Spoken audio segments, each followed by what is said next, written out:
Günləri bir fikhi məsələnin geniş izahını verəcəm. Kim istəyər, əməl eləyər, vaxtı olan, heç olmasa belə deyə də hədisin mətnində gəldiyi kimi ömründə bir dəfə bunu elə. Şəxs ömründə bir dəfə bunu eləməsi məsləhətdir. Əgər çox eləyə bilirsə, çoxun çox savabı olacaq. Az eləyə bilirsə, ən azı belə deyə də həcc kimi bir dəfə ömründə bunu yerinə yetirmək məsləhətdir. Məsələ nədir? Bunu belə deyə də əhl-i beyt sevən insanlardan başqa bunu heç kim əməl eləmir. Bax, biz şiyələr adət eləmişik, məğrib və işa namazı arasında 2 rükət nə namazı qılırıq? Qufeylə namazı qılır. Bu vüsət tapmış bir namazdır ki, möminlərin çoxu bu namazı neynir? Qılır. Və çox böyük savabı var, filan var, onlar hamısı öz yerində. Qufeylə gücündə və ondan demək olar, deməyim daha güclü və yaxud qufeylə bundan güclüdür, bu qufeylədən zəifdir, yox. İkisi də eyni tövsiyəlidir. Yəni, ikisi də bərabərdir. Yəni, qufeylə və bu deyim namaz da nədir? Bərabər gücdədir.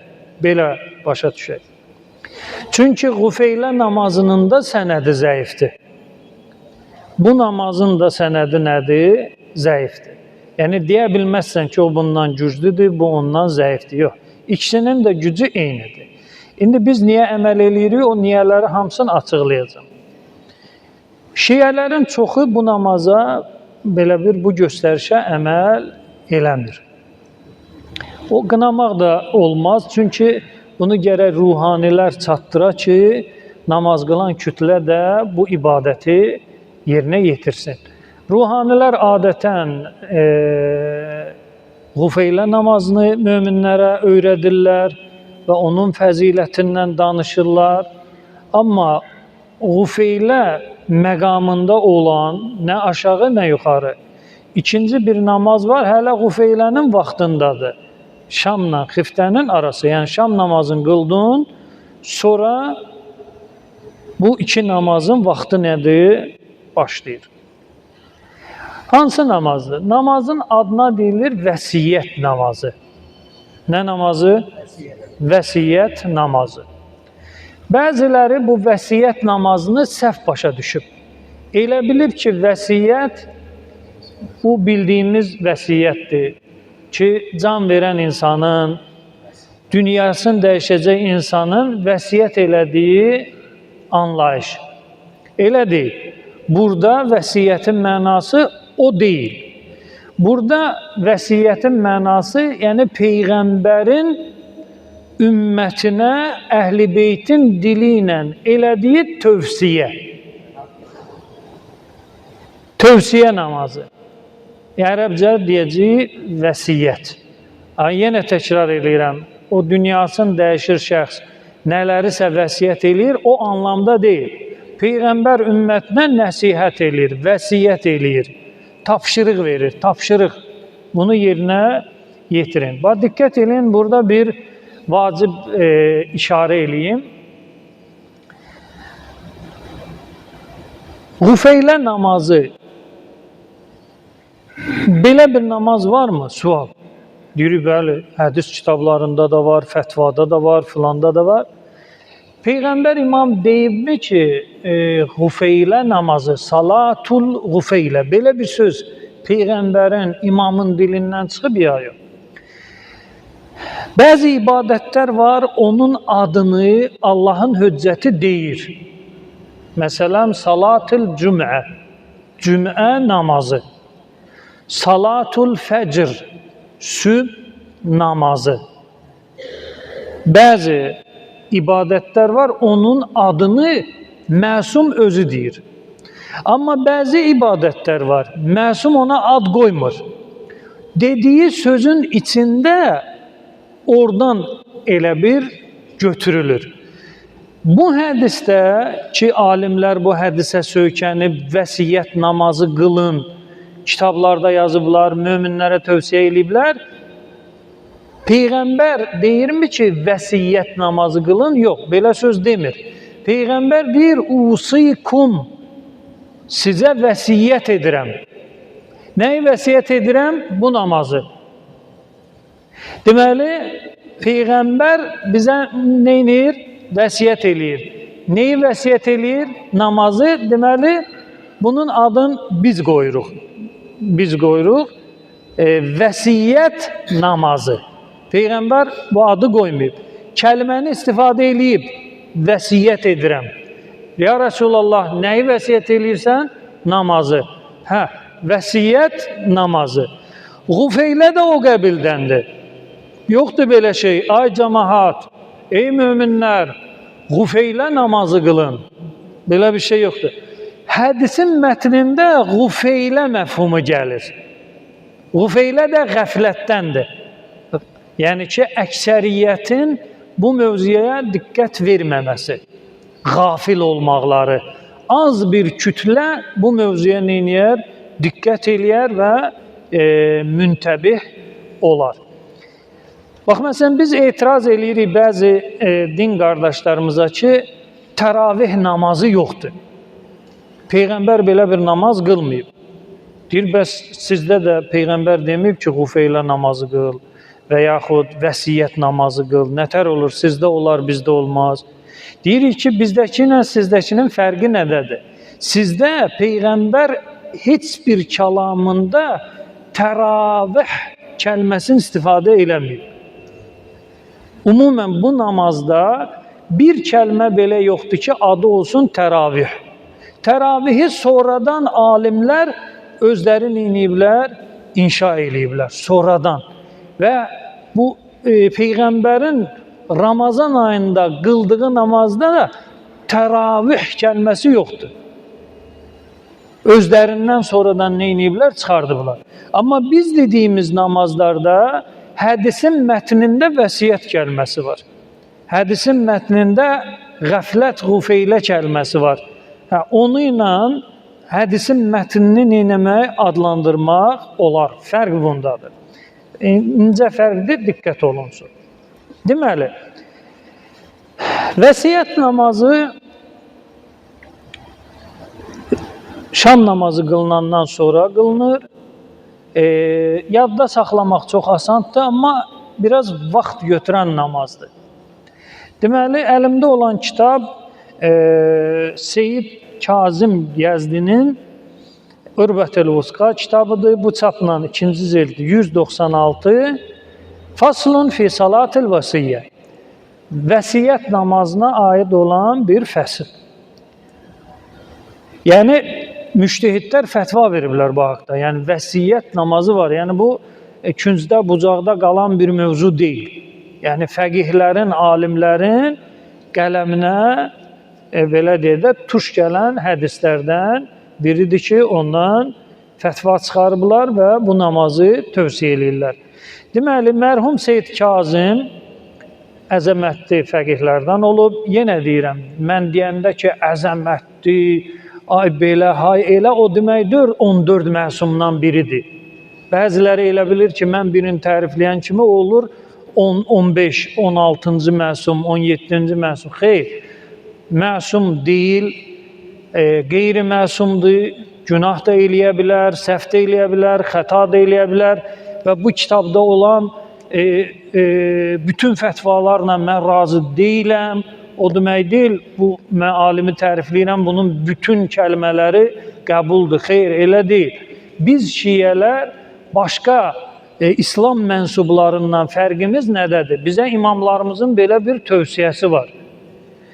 Allahın höccətindən başqa bir nəfəri şəxs özünə seçərsə, yəni bir nəfərin arxasıcan gedərsə, məsələn, Əhməd mənim dalımca gedir ki, Şeyx Caviddən yoxdur. O nə deyir? Mən ona ləbbək deyəcəm.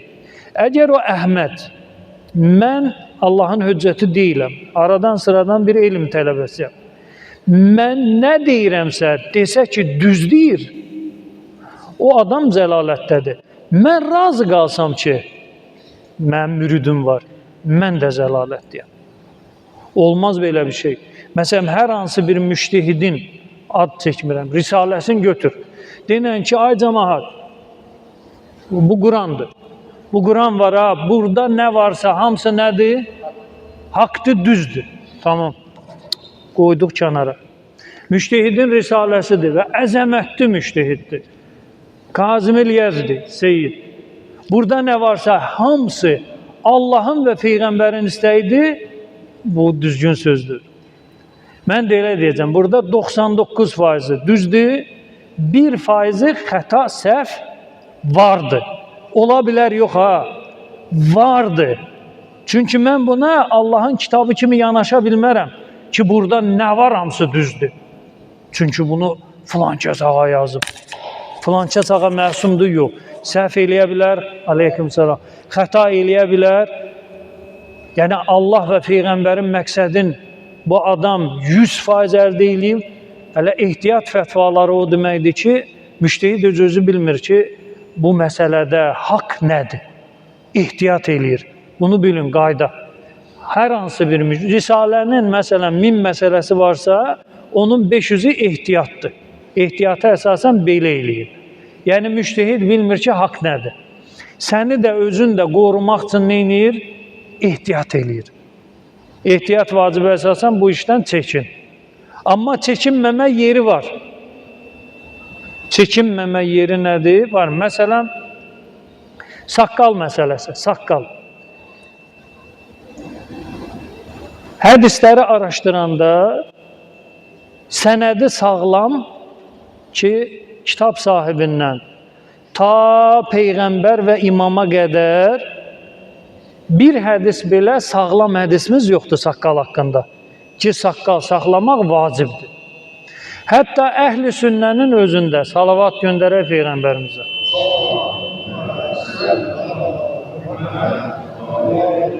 Hətta əhl-i sünnənin özündə bu vəhabilərdə ki, o saqqal mövzusunda ciddi dayanırlar, saqqala toxunmursan, nə qədər uzanır, uzansın filan. Hətta qadın belə üzünə tük çıxsa, onu qadının qopartması haramdır, fətvalar var. Hətta Peyğəmbərin dili ilə lənət hədisləri var Buxaridə. Yəni bir sələfi qadın və yaxud əhl-i sünnə qadın gedib, məsələn, hər hansı bir saç düzümü bacaran bir qadının yanında, saç ustasının yanında üzünün tüklərin qopartsa, adam Peyğəmbərin dili ilə lənət eləyib, lənətə gəlib Buxari və Müslümin hədislərinə əsasən. İndi düzdür, yalandır, o başqa mövzudur. Mənim mövzum nədir? Hətta sələfilər ki, belə saqqal mövzusunda ciddi belə dayanırlar, onların özü də tərəddüddədir. Düzdür, cahillərin xəbəri yoxdur, elə bilirlər, Peyğəmbər belədir, belə deyil. Alimləri tərəddüddədir. Çünki hədislər iki başlıdır. Bir qism hədislər deyir ki, saqqal qırxmaq nədir? Qadağandır, filandır, odur, budur. İkinci qism hədis gəlir, saqqalı müstəhəb qismində qeyd eləyir. Məsələn, qol altının tükünü qırxmaq, saqqal, filan, Peyğəmbər sünnəsindəndir, sünnə. Və heç kim də deməyib ki, qol altının tükünü qırxmaq vacibatdandır. Yəni, o cərgədə gəldiyinə görə sən onu oradan çıxarda bilmirsən. Yəni, o sünnə alimi ki, fətva versə ki, saqqal qırxmaq, saxlamaq vacib deyil, qırxmaq məkruhdur, haram deyil, o sünnə alimi səhv eləmir. Çünki hədislər iki başlıdır. Bir qism hədis deyir ki, saqqalsız müsəlman olmaz, bir qism hədislər deyir ki, istəyirsən saxla, istəmirsən saxlama. Bu sünninin problemi. Şiyyədə isə mövzu başqa tərzdə müşküldədir bu saqqal mövzusu. Hədis iki başlıdır, bir başlıdır, amma sənədində problem var. Ki, kitab sahibindən imama, Peyğəmbərə birləşən tam sağlam bir hədisimiz nədir? Yoxdur. Bir Bizantinin hədisini qeyd edirlər, o Bizantinin də kitab sahibi sənədin ora elə bir qeyd eləmir. Yenə də sənəddə problem var. Yəni, saqqal qırxmaq məkruhdur, haram deyil. Bir nəfər saqqalın qırxıb işə də getsə, meçidə də gəlsə, heç kim ona belə baxmasın ki, buna baxır. Təraş. ülgüclə qırxsa belə adam günah əhli deyil. Adam günah qazanmır. Məkruhdur. Yaxşı olar ki, müsəlmanın, möminin saqqalı olsun. O yaxşını istəmir. Fəqihlər də fətva verəndə nə deyirlər? Ehtiyat vacibə əsasən saqqal qırxmaq nədir? Haramdır. Niyə belə deyir? Çünki qəti bir şey yoxdur ki, donuz əti haramdır. Belə bir şey nədir? Yoxdur. Belə bir şey olmadığına görə fəqih ehtiyat eləyir ki, desə ki, belə deyək də, 40 qiyamət günü cavab verəcək. Ona görə özünü sığortalayır, icazə verməyə haqqı var ha. İcazə verməyə haqqı var. Məsələn, müəyyən məsələlərdə deyir ki, hədisin sənədi zəifdir. Mən onu haram bilmirəm, halal deyirəm. Misal çəkmirəm də, müəyyən müştəhidlərin üstünə gedib çıxmasın. Deyir ki, mən bu şeyi caiz bilirəm, halal bilirəm. Niyə qardaş? Çünki hədislərin sənədi zəifdir. Tamam. Bəs burada niyə eləmirsən saqqalda? Sənəd zəifdir də, dinən ki, saqqal qırxmaq nədir? Məkruhdur. Haram fətvası niyə verirsən? Burada ehtiyat eləyir. Burada neyinir? Ehtiyat eləyir. İndi alimdir, özünün xüsusi yolu var, mənhəci var, şəriət hökmlərinə yanaşması var, özü bilər. Yəni, mən onu çatdırmaq istəyirəm ki, ehtiyat vacib deyildisə, bilirsiniz ki, orada haçalanma var. Olar da, olmaz da. Bəyənilir də, bəyənilmir də. İndi bu adam seçir o haçanın bir başını. O birisi başını nədir? Seçmir. Xülasə, biz, məsələn, mən hər hansı bir alimi aşırı dərəcədə tərifləsəm belə, o demək deyil ki, 14 məsumdan biridir və mən onu özüm üçün örnək seçmişəm və onu mən hər şeydə dəstəkləyirəm, təsdiqləyirəm. Belə eləsəm, mən şiyə deyiləm. Yəni, bir şiyə desə ki, mən filankəs alimi 100% dəstəkləyirəm, adam şiyə deyil. O Əhl-i Beytin yolundan çıxıb. O deyə bilər, mən onu 99% dəstəkləyirəm. 100% dəstək Peyğəmbərə və imamadır, yəni höccətədir. Höccətdən savayisini kim 100% dəstəyin verdi, 100% etibarın, inamın verdi, adam şiyə deyil. Onun xüsusi, belə deyə də, məzhəbi var.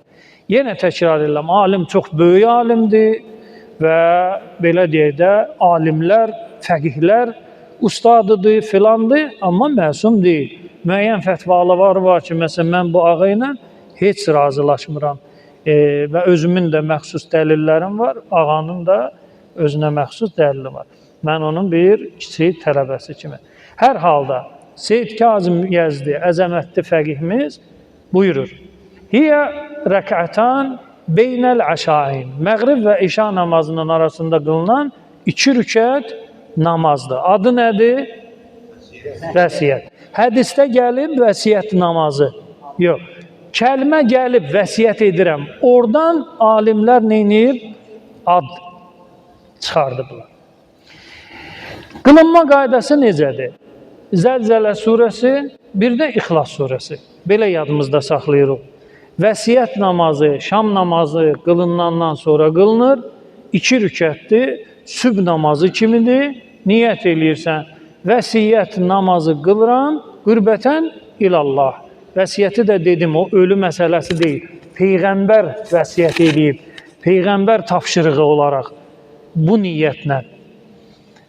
Təkbiri dedin, Fatihəni oxuyursan, vələddallin, sonra 13 dəfə Zəlzələ surəsini oxuyursan. 13 dəfə. İndi barmağınla hesabla, təsbihlə hesabla, özün bilərsən. Rükû, 2 səcdə qalxdın. Yenə Fatihəni oxudun, 15 dəfə İxlas surəsi oxuyacaqsan. Yəni, Qul huvallah. 13 dəfə zəlzələ, 15 dəfə nə? İxlas surəsi. O qunut azadsan, tutursan, tutmursan, tutma, özün bilərsən. Yenə rükû, yenə 2 səcdən, təşəhhüd və salam. Bununla vəsiyyət namazı nədir? Qılınmış olur. İndi mən niyə deyirəm heç olmasa ömürdə bir dəfə? Çünki hədisin mətnində işarə var ona görə. Deməli, rəhmətli Seyyid Xoyi bizim əzəmətli fəqihimiz, yenə deyirəm mən onu deyəndə o demək deyil, o nə dedisə Allahın höccəti kimi mən onun hər şeyinə deyəcəm ki, əhsən bərəkallah. Yox, müəyyən şeylər var, mən o məsələdə razılaşmıram.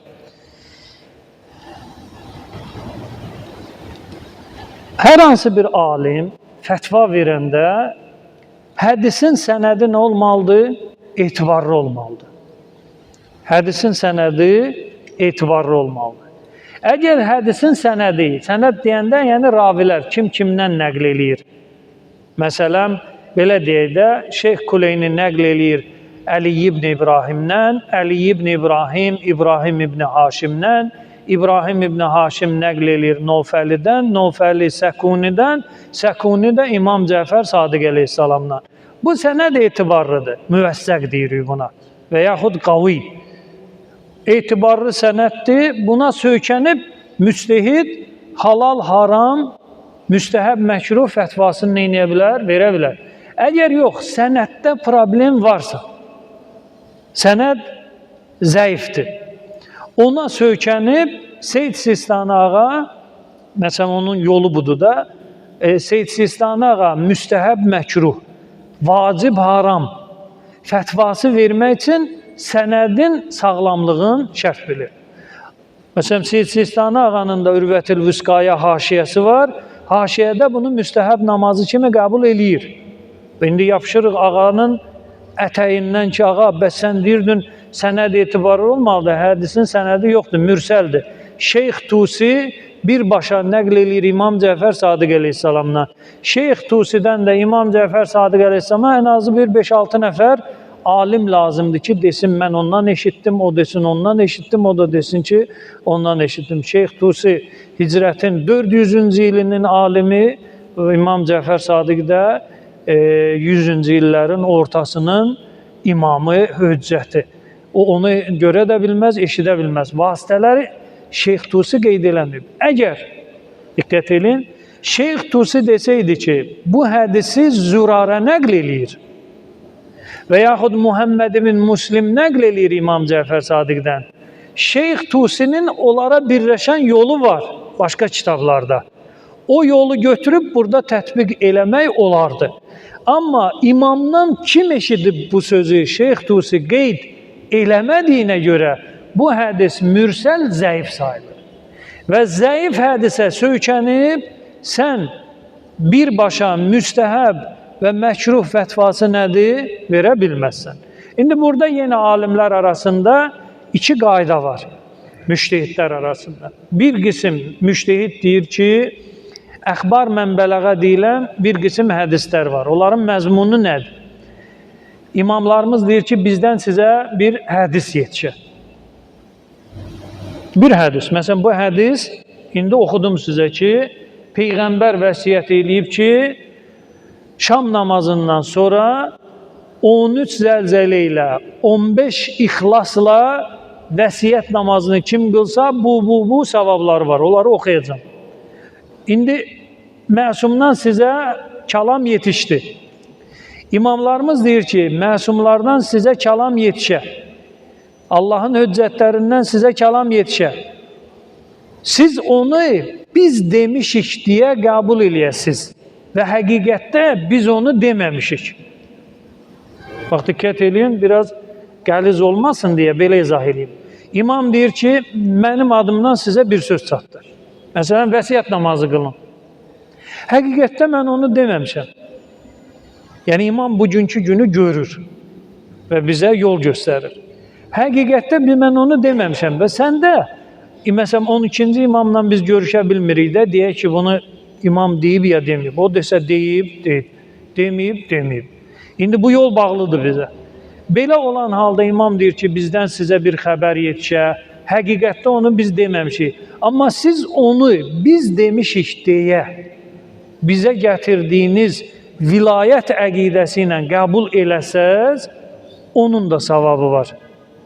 O yalancı qiyamət günü cəzasını çəkəcək ki, imamların adından, peyğəmbərin adından nəsə uydurub. Amma biz ki, bu hədisin silsiləsində yoxuq. Biz dinləyəcəyik. Ravilərdən deyilik. Biz dinləyəcəyik. Eşitdik ki, peyğəmbər belə bir şey deyib. Amma həqiqətdə ola bilsin peyğəmbər bu sözü deməyib. İndi bizim savabımız varmı? Bir qism hədislərdir ki, bəli. Əgər onu biz demiş, bu müstəhəb məkruhdadır ya, bu qayda. Halal, haram, vacibdə bu qayda işləmir. Ancaq müstəhəbdə. Müstəhəb mövzularda əxbar mənbələğiyə bəzi alimlər söykənir, deyir, hədisin sənədi zəif də olsa belə, mən onu bunu ilə neynirəm? Gücləndirirəm və müstəhəb fətvası verirəm. Amma Sistani ağa bu qaydanı qəbul eləmir. O deyir ki, belə hədislər, belə ibadətlər, belə qaydalar rəca qəsdi ilə olacaq. Rəca qəsdi. Rəca qəsdi nədir? Ümid eləyək ki, Allah Taala bu işin müqabilində bizə nə verəcək? Əcir verəcək. Verib də şükür, verməsə də nədir? Şükür hər halda. Yəni Seyyid Sistani ağanın və Seyyid Xoya ağanın fətvası rəca qəsdi iləndir. Bu vəsiyyət namazı. Yenə təkrar edirəm. Qufeylə də bu gündədir. Düzdür, Qufeylə vüsət tapıb. Qufeylənin şanı şöhrəti var. Amma Qufeylə də eyni bu haldadır. Rəca qəsdi ilə qılacaqsan. İlla fəqih deyək ki, əxbar mənbələği ilə mən onu müstəhəb sayıram, bu da müstəhəb olacaq. Yəni, alimin yanaşma mövzusu var. Hər halda hədis mürsəldir və zəifdir. İndi bir işarə də eləyim, sonra keçək hədisin mətninə. İndi bu vəsiyyət namazıdır, qufeylə namazıdır. Bu nafilələrdəndir ya yox. Fəqihlər arasında burada da ixtilaf var. Çünki şam namazının, məğrib namazının özünün nafiləsi var. O nafilə, bu nafilə aləm orada qarışır.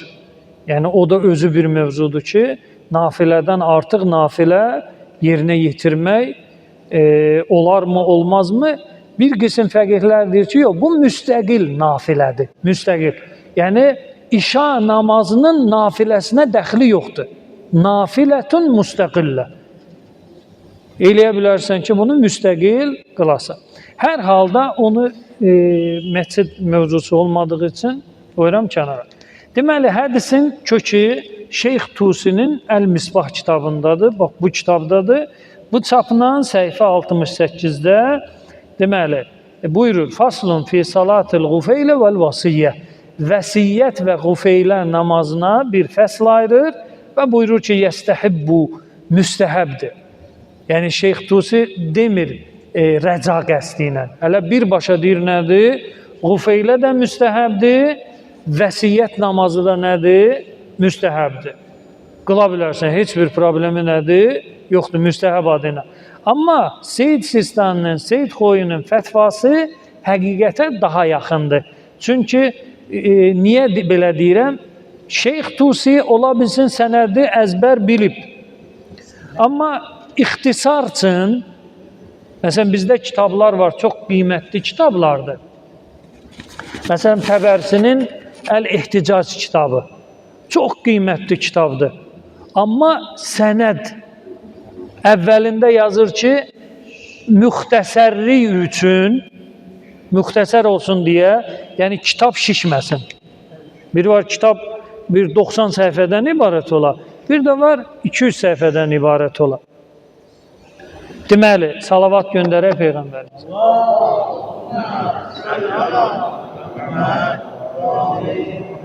Mühəddis Təbərsi çox böyük, əzəmətli, fəqihdir, mühəddisdir, müfəssirdir. Da hər mövzuda şəxsin elmi var. Kitabı kör eləyib. Kitabı şikəst eləyib. Hələ əvvəlində yazır ki, bu hədislər ki, burada toplamışam, etibarlı mənbələrdən götürmüşəm. Etibarlı mənbələrdən götürmüşəm. Sənədi lil ixtisar. ixtisar üçün, yəni uzatmamaq üçün nə edirəm?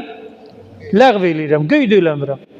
Onu qeyd eləsəydi, indi hal-hazırda azanda olan müəyyən problemlər, başqa mövzuda olan müəyyən problemlər o kitabda olan hədislərlə rahatçılıqla öz həllini tapacaqdı.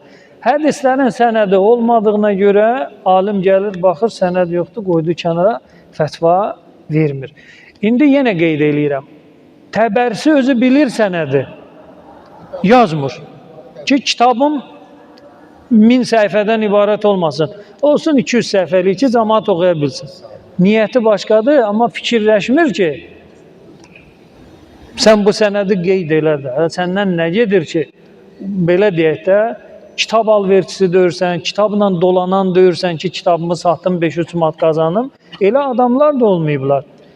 Sənəd qeyd eləmədiyinə görə kitab şikəst olaraq qalıb. Belə də savab qəsdi ilə çap olunur, paylanır. Şeyx Tusi də bu hədisdə özü bilir ki, imamın adından yalan danışmaq olmaz. Şeyx Tusi taifə icma eləyir ki, ədalətlidir, düz danışandır, tayfanın şeyxidir. Yəni zamanəsində ikinci bir adam olmayıb ki, ondan yanaşı bir tutulsun. Şeyxin İmam Cəfər Sadiqdən nəql elədiyi bu vəsiyyət namazının 100% sənədi var. O da ixtisar və yaxud hər hansı bir ya yadından çıxıb, ya qeyd eləməyib. Özü nə fətva verir? Yəstəhibbu tənəffül beynəl məğribi vəl-işa. Məğrib və işa arasında müstəhəb fətvası verirəm ki, bu nafilə qılınsın. Arxain niyə? Arxaində çünki sənədi var. Amma Sistaninin, Xoyinin, Xorasaninin, filaninin sənədi yoxdur. Bu məsələdə vəsiyyət namazını imama, peyğəmbərə birləşdirə bilmir. Xülasə, Şeyx Tusidə xəta tutmaq olmur, çünki o özü mühəddisdir, imamlara olan sənədi var. Bəzi hallarda qeyd eləyirlər, bəzi hallarda qeyd eləmirlər. Fəqihlərdə, bu mühəddislərdə var da, məsələn, Şeyx Səduqun Mən la yəhduruhul fəqih kitabında sənədsiz hədislər var. Onları etibarlı hesab eləyənlər də vardır. Xülasə, gəlirik hədisin mətninə, salavat göndərək Peyğəmbərimizə.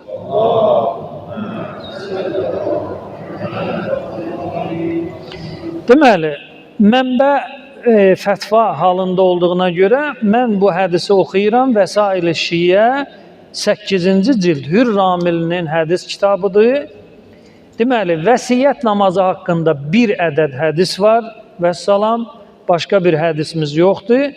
Və hədisdə belə nəql olunur.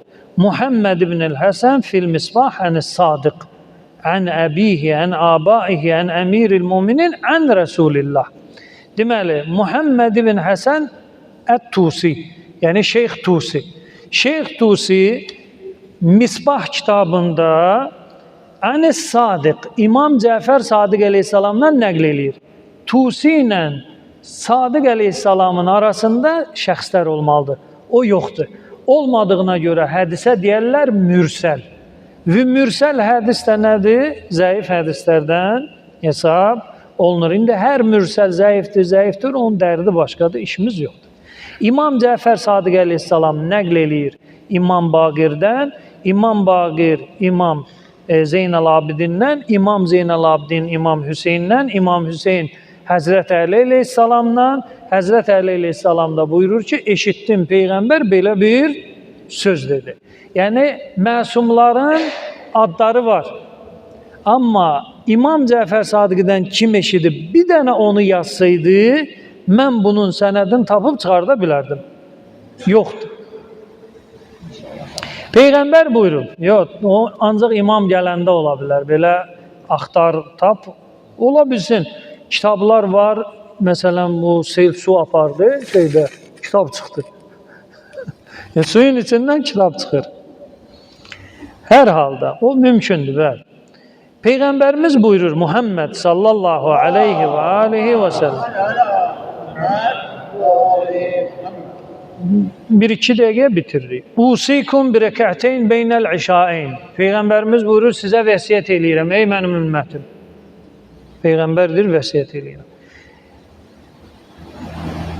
Məğrib və işa namazı Şam xiftə deyirik də.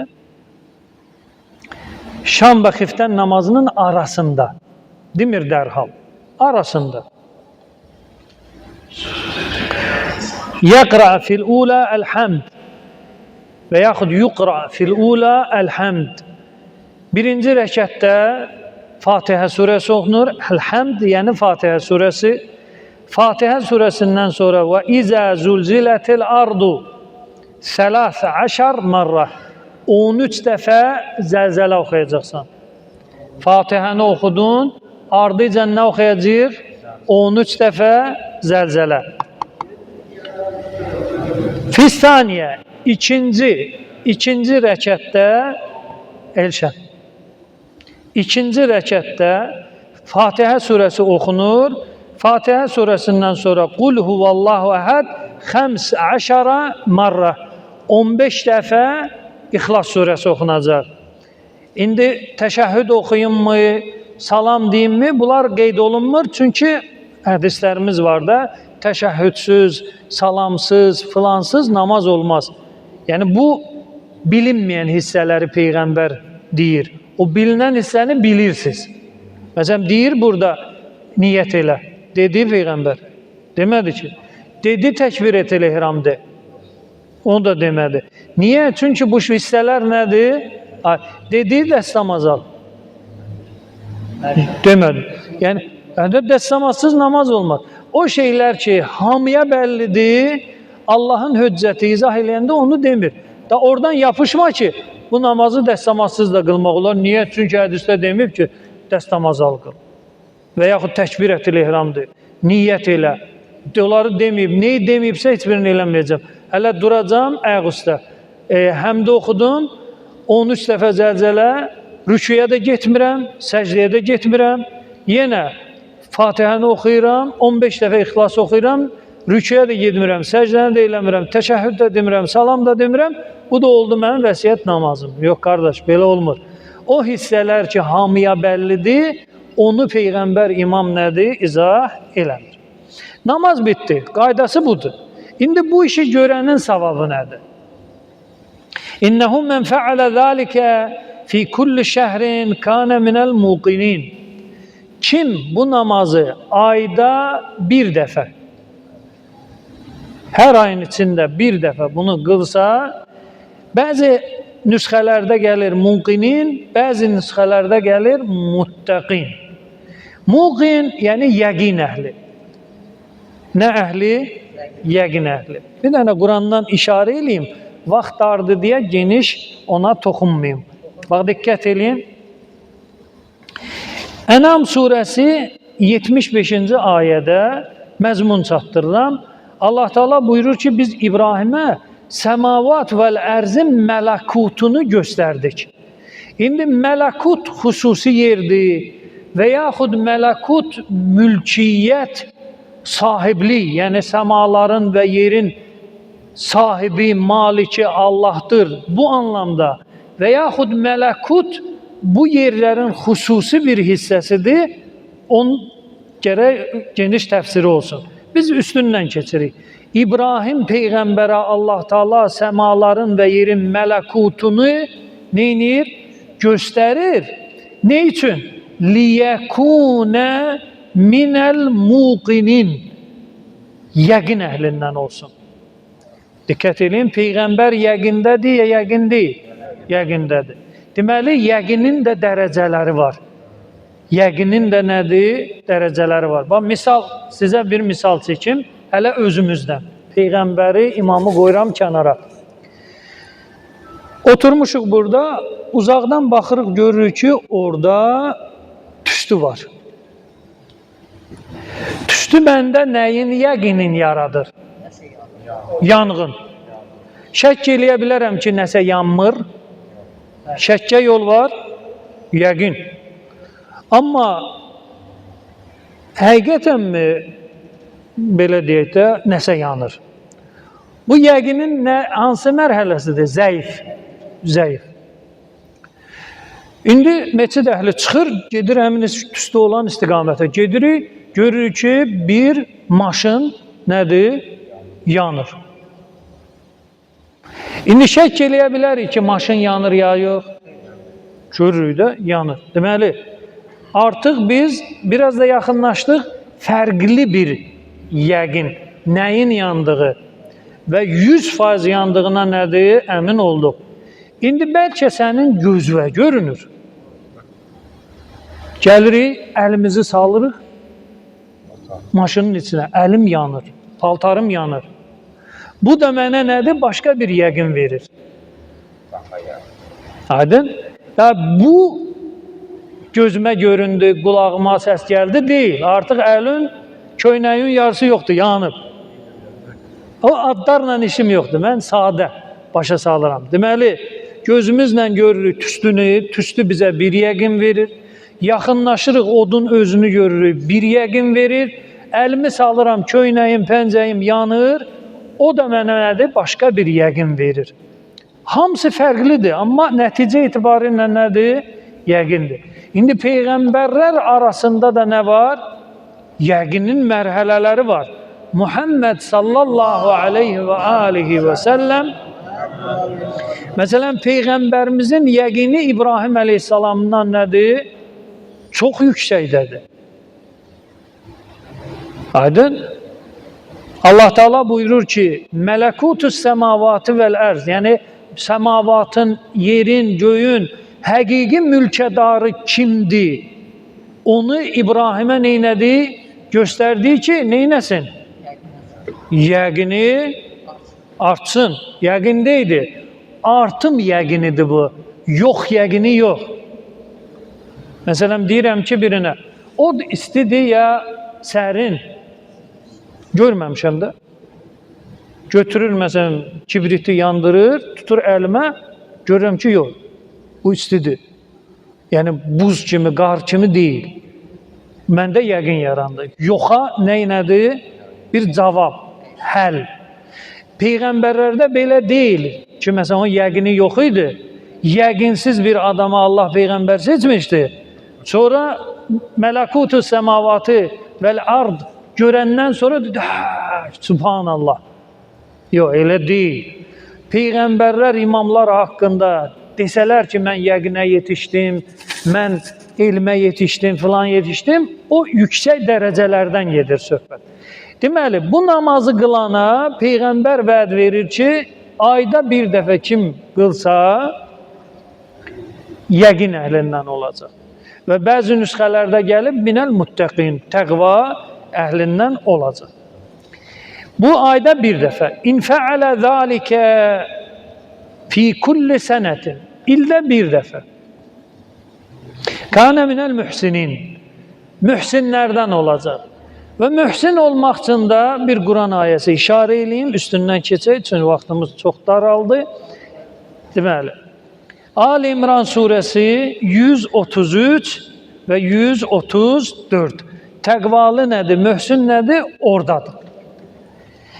Və in fəalə zəlikə fi kulli cüm'ə. Əgər hər cümə ilə sən olacaq, bu vəsiyyət namazını qılsa, kânə minəl muxlisin. Ya muxlislərdən olacaq, bəzi nüsxələrdə gəlib minəl musallin. Musalli namaz qılana deyilir. Hansı namaz qılan? Yenə dərəcə. Sən namaz qılansan, namaz qılan olmasın bu namazdan nə xəbərin var ki sənin? Namaz, elə bir o yəqində ki o dərəcələr var, namaz qılan ki bu namaz qılandı, onun da dərəcələri var. Sənə xüsusi bir dərəcə bu namaz nədir? Verəcək.